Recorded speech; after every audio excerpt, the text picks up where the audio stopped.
Namaste bachchon, how are you?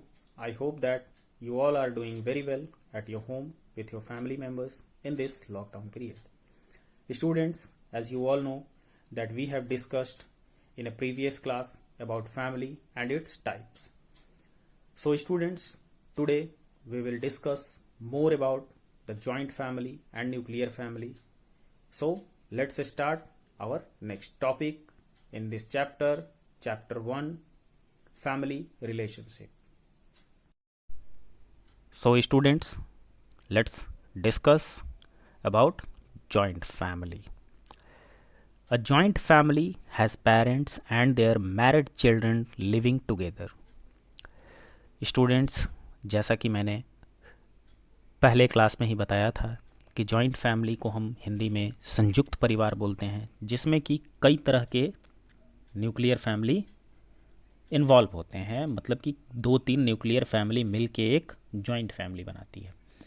Means कि उसमें एक जो सबसे बड़े पेरेंट्स होते हैं, मीन्स कि आपके अपने दादा दादी हो गए, और उनके बच्चे कौन हो गए, आपके पापा और आपके चाचा। तो आपके पापा और चाचा भी शादीशुदा हैं। तो कहने का मतलब यह है कि एक हेड ऑफ द फैमिली जो कपल होता है, दादा दादी, आपके अपने मम्मी पापा और फिर चाचा चाची, ये सारे मिलकर, यानी कि देखा जाए तो यहाँ पे 3 न्यूक्लियर फैमिली दिखाई देगी। तो इस तरह से मिलके एक जॉइंट फैमिली बनता है। Let's move to the next point. Specially in India the joint family does not consist only of married couple and their children but also of uncle, aunts and cousins and grandsons. बच्चों, खास करके हमारे देश भारत में joint family का प्रचलन बहुत ही ज़्यादा है। यह आपको सिर्फ भारत देश में ही देखने को मिलता है। अदरवाइज़ आप किसी और कंट्री, डेवलप कंट्री, अमेरिका की बात करेंगे, इंग्लैंड की बात करेंगे, तो वहाँ पे बच्चे मैक्सिमम 10th क्लास तक अपने माँ बाप के साथ रहेंगे और उसके बाद वह अलग अपनी व्यवस्था करते हैं, माँ बाप से अलग रहने की कोशिश करते हैं। लेकिन भारत में, भारत की अपनी संस्कृति, अपना कल्चर, अपना ट्रेडिशन है।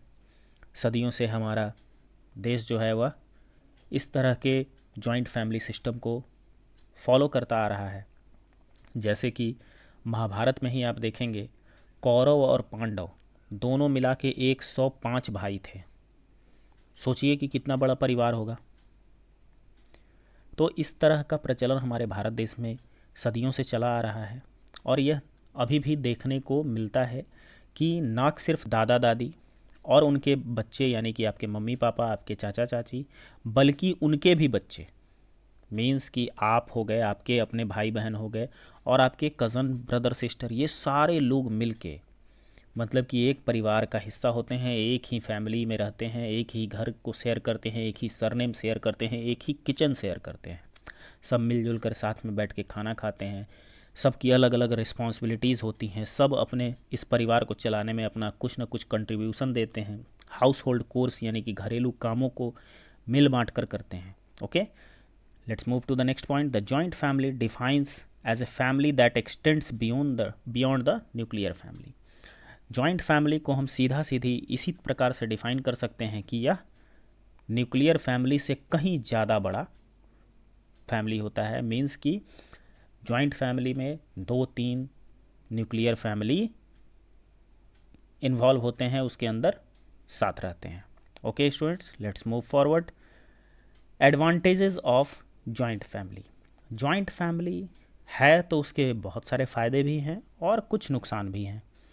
तो सबसे पहले हम फ़ायदे देखेंगे, advantages of joint family. A joint family have more people, so more support in case of crisis। चूँकि बच्चों, अगर जॉइंट फैमिली में चूँकि मेंबर्स ज़्यादा हैं, सदस्य ज़्यादा हैं, तो हमें हमारा बैकअप, हमारा जो सपोर्ट होता है, फैमिली सपोर्ट होता है, वह काफ़ी अच्छा होता है। अगर हम किसी मुसीबत में, किसी क्राइसिस में फंसे हो तो, जैसे मान लीजिए आपके फैमिली में किसी की तबीयत ख़राब हो गई या किसी को पैसे की ज़रूरत पड़ी,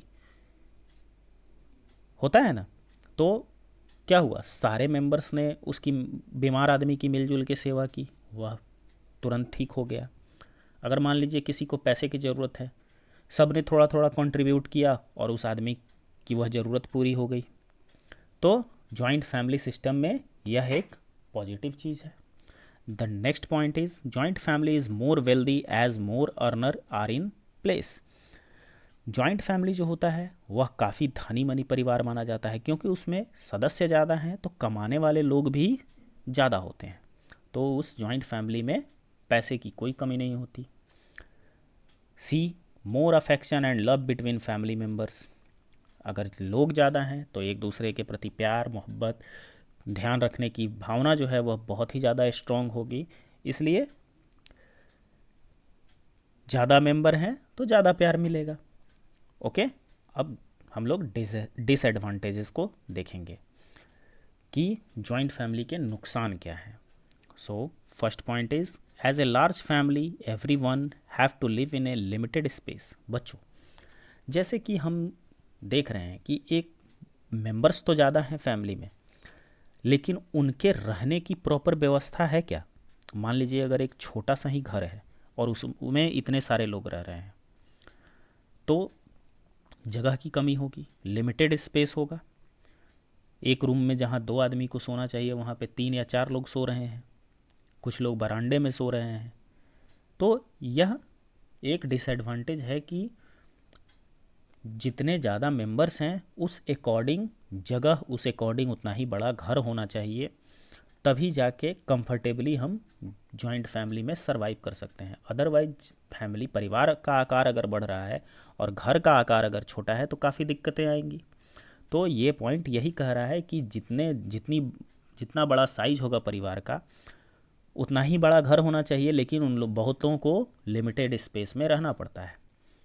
B the jealousy is very common in place where they are living under one roof.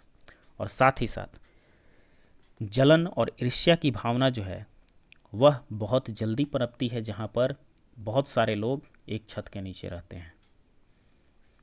और अगर आपको अगर इसकी जीती जागती मिसाल देखनी है, आप अपने ही क्लास में देख लो। आप लगभग 35-40 बच्चे एक साथ एक ही क्लास में दिन भर बिताते हो, उसी में से कोई ज़्यादा अच्छा यूनिफॉर्म पहन के आ गया, कोई नया यूनिफॉर्म पहन के आ गया, आपको खटकती है वो बात कि मुझे भी जल्दी से मुझे भी नया यूनिफॉर्म मिल जाए, मुझे भी नई बुक्स मिल जाए, मुझे भी टेस्ट में ज़्यादा अच्छा नंबर आ जाए।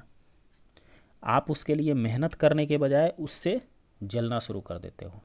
यह नेगेटिविटी पनपती है जॉइंट फैमिली में। Okay, the next point is it is very difficult for a person to keep privacy in a joint family. बच्चों, प्राइवेसी जो है वह जॉइंट फैमिली सिस्टम में मेंटेन करना उतना पॉसिबल नहीं होता। अगर आप किसी चीज़ को छुपाना चाहो तो जॉइंट फैमिली में आप नहीं छुपा पाओगे, आपकी प्राइवेसी भंग होगी ही होगी। Okay, let's move to the next point and the next point is nuclear family, छोटा परिवार।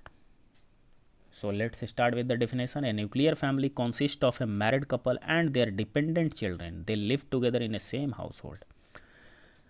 बच्चों, न्यूक्लियर फैमिली एक छोटा परिवार होता है जिसमें एक शादीशुदा कपल यानी कि मम्मी पापा और देयर डिपेंडेंट चिल्ड्रन, मीन्स कि जब तक आप अपने आप को संभालने लायक नहीं बन जाते, मीन्स कि आप कमाने नहीं लगते, आपकी अपनी जॉब नहीं हो जाती, आप अपने पैरों पे खड़े नहीं हो जाते, वैसे बच्चे उसमें साथ रहते हैं।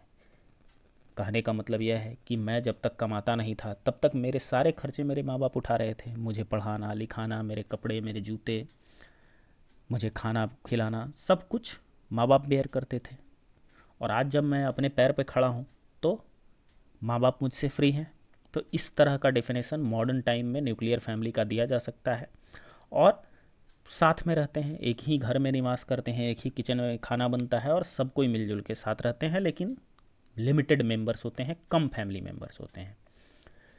अब इसमें एडवांटेजेस डिसएडवांटेजेस इसके भी हैं, फ़ायदे नुकसान इसके भी हैं। So let's start with the advantages of nuclear family. First, nuclear family make members of family more responsible.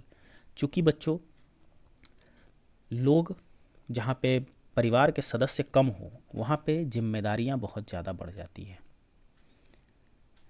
ठीक है। और जिम्मेदारियाँ जब ज़्यादा रहेंगी तो हम उसको और इफ़िशिएंटली करेंगे। मीन्स कि हम एक दूसरे के ऊपर टालेंगे नहीं उसे, हम उसे तुरंत एक्टिवली करेंगे ताकि वह काम या वह जो भी रिस्पॉन्सिबिलिटी हमारी है वह ख़राब ना हो, उसके वजह से मेरे परिवार को कोई नुकसान ना हो। जैसे अब मान लीजिए कि आप ही कहीं जा रहे हो, मार्केट जा रहे हो, आपको मम्मा ने कहा कि बेटा सब्जी लेते आना, 1 केजी आलू खरीद के लेते आना। तो आप सोचोगे कि चलो शाम में पापा आएंगे तो वो तो उधर से आलू खरीद के लेते ही आएंगे, मैं एक काम करता हूँ, मैं इस पैसे की आइसक्रीम खा के वापस चलता हूँ, मम्मा पापा से मंगा लेगी। लेकिन अगर मान लो आप कि उस समय आपके घर में दोपहर का खाना पकने के लिए सब्जी ही ना हो, तो क्या होगा? तो क्या आप शाम तक पापा के आने का इंतज़ार करोगे, या फिर जैसे ही मम्मा ने कहा आप वह काम करके तुरंत लाओगे, आलू खरीद के तुरंत घर पे पहुंचोगे? तो रिस्पॉन्सिबिलिटी की भावना जो होती है, जिम्मेदारी की भावना जो होती है, वह न्यूक्लियर फैमिली मेम्बर्स में काफ़ी ज़्यादा होती है। सभी अपने काम के प्रति काफ़ी कॉन्शियस होते हैं, सजग होते हैं। B, nuclear family provide more privacy. बच्चों, जब परिवार छोटा है, सबके अपने अपने जगह बटे हुए हैं, वहाँ पे आप अपनी प्राइवेसी को मेंटेन कर पाते हैं। ऐसा काम जो कि माँ बाप को नहीं दिखा सकते वह कर सकते हैं। बहुत सारी चीज़ें हैं, धीरे धीरे आप इस चीज़ों को समझेंगे। The next point is small family has less financial needs. और चूँकि परिवार छोटा है इसलिए खर्चे भी कम होंगे वहाँ पे। तो यह एक फ़ायदा है कि जो अगर मान लीजिए कि अभी मैं 3 व्यक्ति हूँ फ़िलहाल अपने परिवार में, मेरे मम्मी पापा मैं, तो हमारी ज़रूरतें कम हैं क्योंकि हम 3 ही मेंबर हैं अपने फैमिली में। और देखा जाए तो हम तीनों के तीनों वर्किंग पर्सन्स हैं, मेरी माँ भी जॉब में है, मेरे पापा भी जॉब में है, मैं भी जॉब में हूँ। तो हमारे पास पैसा ठीक ठाक है, हमारे खर्चे कम हैं। तो इस तरह की बातें होती हैं न्यूक्लियर फैमिली में जो कि फ़ायदा दिखाता है, लेकिन डिसएडवांटेजेस भी हैं। नुकसान क्या है? Let's see the first point. The feeling of safety and security is less because of limited members. बच्चों, जो एक सुरक्षा की भावना होती है वह न्यूक्लियर फैमिली में बहुत ही कम होती है। जैसे कि मान लीजिए आपके मम्मी पापा दोनों वर्किंग पर्सन्स हैं और किसी दिन आपका छुट्टी है, आप किसी कारण से आपकी स्कूल में छुट्टी है और आप दोनों भाई बहन छोटे हो या 2 भाई हो या सिस्टर्स हैं, आप भाई बहन मान लो 2 हो, आप लोग घर में ही हो, अकेले हो। उस समय आपकी सिक्योरिटी, आपकी सेफ्टी का ध्यान कौन रखेगा अगर घर में मेंबर्स नहीं है तो यह एक थ्रेट हमेशा बना रहता है कि लिमिटेड मेंबर हैं, इसलिए feeling of security and safety थोड़ी सी कम होती है न्यूक्लियर फैमिली में। The next point is full time care has to be ensured for elders which can prove to be expensive. साथ ही साथ मान लीजिए परिवार में कोई बुज़ुर्ग हैं जिनका तबीयत हमेशा ख़राब रहता है। अब चूँकि सारे लोग काम पे जाते हैं, आपके मम्मी पापा काम पे जाते हैं, आप भाई बहन स्कूल जाते हो, और घर में जो बड़े बुज़ुर्ग हैं, दादा हैं, दादी हैं, उनकी तबीयत ख़राब रहती है, तो उनका ध्यान रखना किसका काम है? जब अगर सारे लोग घर में से बाहर निकल जाएंगे तो उनका ख्याल रखने वाला कोई ना कोई तो चाहिए। हम किसी मेड को, किसी आया को, किसी नर्स को उनके लिए रखेंगे, वह हमारे लिए काफ़ी खर्चीला और महंगा पड़ेगा। तो ये सारे डिसएडवांटेजेस हैं न्यूक्लियर फैमिली में। Okay student, this is it for today. We will move forward in this chapter in the next class. Till then, I wish you all the very best. Stay safe at your home with your family members. Study hard. Bye bye.